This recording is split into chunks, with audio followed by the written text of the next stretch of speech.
We're back with the Lamborghini Countach kit build. Yesterday I told you guys the plan was to paint it white. I think most of you agreed with my reasoning. I think it's the most recognizable Countach color. It'll also be the easiest to paint and hide the most blemishes. And it'll be a good neutral color to wrap on top of. If you haven't, let me know what you think about my logic here. Most of the prep work is done already. Coming inside the door here, you can see it definitely needs to be painted. So I'm removing these leather door panels because those do not need to be painted. I wasn't even going to mess with those originally because I really don't want to just keep taking things off. I'm not in the market for a 3 to 5 business year project.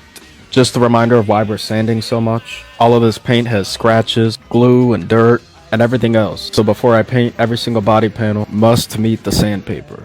Next, I'm going for the single windshield wiper. It's useless anyways, just a formality. And then I'm taping off all the windows because that'd be unfortunate to sand right onto the glass. The white paint will hide a lot of the imperfections because it's so bright. The official Lamborghini color is Bianco Polo, which means white polo. Seems fitting. I also did some work on the front air dam. It was pretty scuffed up. I'd like to get some sort of plastic cover that goes under there because this thing is like 2 or 3 inches off the ground and I've already scraped it at least thrice. We're super close to painting this thing, so I wanted to make the paint booth. Coming over to the other parking area in my garage, the walls and the ceiling are already white and I've got these beams running down the middle that I'm going to use for the corner. First things first, I have to get rid of my tools and my cabinets because they don't need to be painted. For those of you that are new here, Craftsman sent me all of these cabinets and tools as a gift when I moved into my shop. I'll be clamping plastic to the I-beam and then I also put a ratchet strap up across that other direction. I looked into getting a carport or a tent or something, but they were all hundreds of bucks. And I think this piece of plastic was like 13 bucks at Harbor Freight. I didn't measure anything, but it actually worked out perfectly. I am missing about 10 feet on the other side, so I'll go get a small section tomorrow. I'm not really worried about the walls and the ceiling. It could probably use some white paint,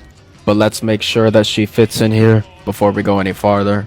I think we have just enough room. It's about 2.5 feet on each side. But if I need to, I can always angle this back wall outwards. And then I'll also need to add a fan pointing towards that back door so I don't choke. And I also got the paint gun that I'm going to use. This is that $16 special from Harbor Freight. It connects to an air compressor. I don't know if my local paint store will be able to make Bianco Polo. For some reason, I feel like that's not public record, but I know they can try to color match. I'll get the paint tomorrow and we'll start painting these pieces. But thank you for watching.